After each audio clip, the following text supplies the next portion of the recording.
Rob, first off, dead wrong. Really interesting character. Really love. Thank you. It's just, I say this in the best way. It's a scenery chewing character. Whenever I say that, it can be either great or not great, and I think that that's great. Did you see the potential in this role as well as the potential in Rick as far as telling a throwback '90s story, which I love. I know, thank you. I saw the potential where it could be really good or really bad, and I like that challenge because I think at the end of the day, um, I don't get a lot of those, Greg, so it was cool to just to see me do it, just to push in a different way instead of comedically, dramatically, just because I think this character allowed me to be big in a way that's not what have people have seen me before, if that makes sense. Yeah, well, that makes sense, but what does not make sense is the fact that you're not offered more of these roles because it's a truism that the best comedians can also make the best. I'm thinking Richard Pryor and Blue Collar and all that stuff. So many great comedians, and that transition to great actor is one to one. What are you? Thank you. Yeah, is it sort of a no-brainer that you should be getting more of these kind of roles without patting yourself too much on the back? I Well, just think thank it's you. yeah. Well, I mean, thank you for that. I mean, like, to me, you do get typecast as a comedian, which is great because, Greg, when you're getting typecast as a comedian, that means you're getting cast, in something. But it is hard for a lot of the business. If I don't mean to speak for executives, but from what I've noticed, a lot of the business is really fear based, and so the executives know that their time is limited. And so they try to tie themselves to like a big picture, or if that goes down, the whole studio goes down, or they just want to, what I really realized, Greg, is that the executives work from a position, unlike actors looking for good movies, executives, instead of looking for the best movies or the most interesting thing, what will delay my inevitable firing the longest? So if they take a chance with a guy and it doesn't work, so I understand that too, but hopefully more things will open up. And thank you for that. I was your late mother has just one of the most interesting stories. It's something I can relate to being a Filipino American. My mother would Thank tell you. stories, and my grandmother and grandfather, they used to tell stories about World War II in the Philippines. And I'm just wondering whether your mother's story and journey and dedication towards life and her family and her career inspired you as an artist to not Thank being you. complacent, but continue to work hard no matter what, and survive in this industry and flourish. Well, That- thank you, Greg. You're the only one who's ever asked me that question. Thank you in such a nice way. My mother was a war survivor, and you know what that's like. And basically, everything's a bonus when you survive something like that. And it's a blessing and a curse because it's also like my mother was the reason that the family survived as a 12-year-old girl, going out getting food and being smart and knowing when and how to barter. They would make bed sheets. They would take bed sheets and make pajamas out of them and then go trade for camote with the farmers. And then, have to get back and get by the Japanese sentries. And it was something which she said she was never fearful. So the thing about the Asian experience, and also Filipinos are the highest earners in America. Filipinos, I didn't know that. Wow. number one per capita. And the reason you don't hear about it, because Filipinos never brag. When you go over to your Filipinos house, it's always like, Greg, how are you doing? Tell us about you, because it's such a lovely giving thing. But also, when I come home with straight A's, my mom would say, Mom, I got straight A's. She goes, so what? That's what's expected. You're smart. If you want to get something, a reward, then do more.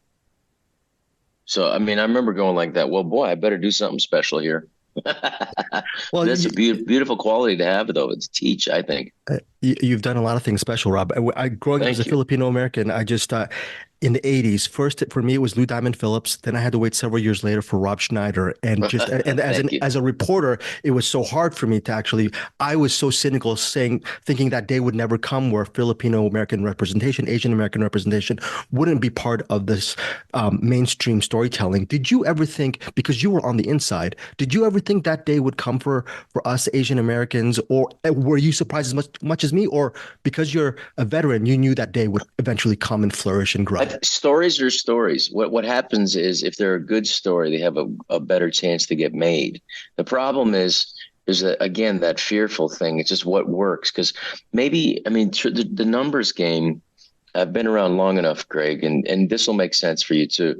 2 to 3% are the real trendsetters, and then if those 2 or 3% of those projects work, then there'll be another 10%, and those will be the mavericky people who push things forward, and then the other 30% behind that will come slower, and then whatever's left by the time they come in, it's too late. So it's just again, it's a commercial art form, and the thing that's interesting about it is like in other cultures like Argentina and France or something, was that the government will fund money. In Argentina, they will fund, even though it's a very poor country, they know how important cinema and the arts are to the culture. So they'll actually fund those pictures, the government. Whereas in the United States, it's just considered a purely commercial art form. But it's important to the culture. So in my new book, You Can Do It, Speak Your Mind, America, the first chapter is on my mother's experience in the Philippines and her success as an American, coming to Filipino American. And I'm very proud of that. And that's coming out September 24th. And then I've been trying to make a movie about her life and her childhood in the Philippines for 20 years. And I just to really focus in and do it. That's one of the things I like to do before I retire. That's amazing. For 20 years, I can't imagine how many rewrites you underwent It's through. still a book. It still has to be made. And truthfully, I've reached out to some Filipino writers, and it's going to take a few hit movies before people want to say, what else he got?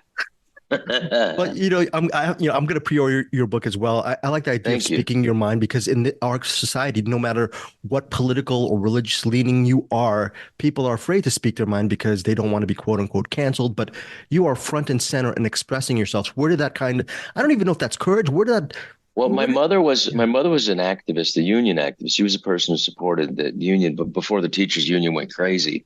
And my father was civil rights proactive in the civil rights in the 50s. In 1954, after Brown versus the Board of Education, you realize that this is wrong, that we have to. And so he was years ahead. So I kind of grew up with that. If it sounds wrong, say something. So I think that's important for all Americans. And yes, there's a fear of getting canceled, and there's always fear, but the fear is worse than not doing what you know in your heart, to follow your truth, the truth, not just your truth, the truth. Rob, final couple questions. So after people watch Dead Wrong, I'm going to recommend the film to them. I also do a podcast called Find Your Film when I ask actors, artists, and filmmakers to name a movie or TV series from their body of work that they feel is underrated, overlooked, and that they should watch. So from your filmography, Rob, what would you recommend and That's why? such a nice question. You're really terrific. I appreciate that. I would suggest for anyone who's liked any of my movies and they want us to be surprised, they can go see a movie that got lost in the shuffle around the late, or just right before 2010. Big Stan.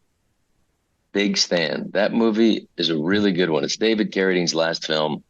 It was a wonderful little movie. It's a mean little movie, which I liked at that time, and I think it holds up. That one holds up. That one's popular in some parts of the world, and people really like watching it. So I hope you guys see that one. Did you directed that, right? Or did you Yeah. direct? Yeah. Okay. So First movie I ever directed. Yeah.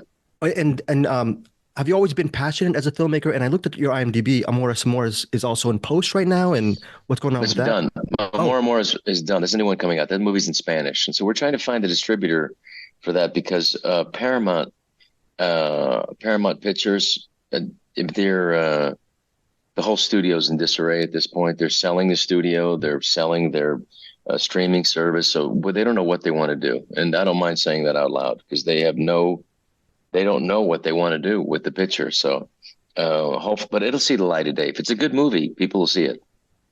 right. And final question is just sort of a advice question, inside question is, What's the key to actually overcoming stage fright, if you ever had it in the first place, and speaking and telling your stories to a packed house, whether, no matter what event, whether it's a comedy special or any kind of event? Do you have If an you're unlock? if you're Filipino, it helps because the when I used to go to my relative's house and there'd be everybody there, the generous laughter from Filipinos was so beautiful that it actually encouraged me to get up on stage because hey, all these people love me and they all think I'm funny. So that's good. Start there.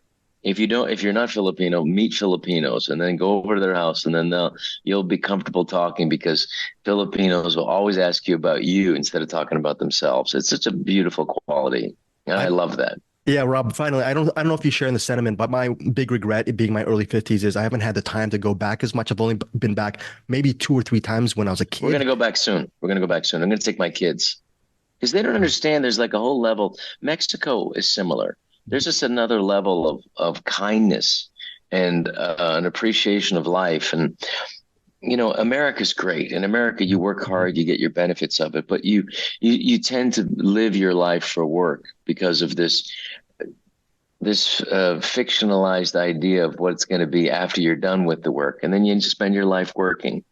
So I tell all my audiences that I perform live now, stop what you're doing, go travel, go spend time with family. It doesn't matter. Take time off work and borrow money, sell your car, but travel, live your life now. And that's something that I got from, all my Filipino relatives. So you're going to love the book. Oh, I can't wait to check out the book. Rob, again, thank you so much for being generous with your time. Appreciate Thank it. you very much, Craig. Salamat. Salamat. Take care. Okay, Okay. Manong. Bye. Okay. Bye-bye.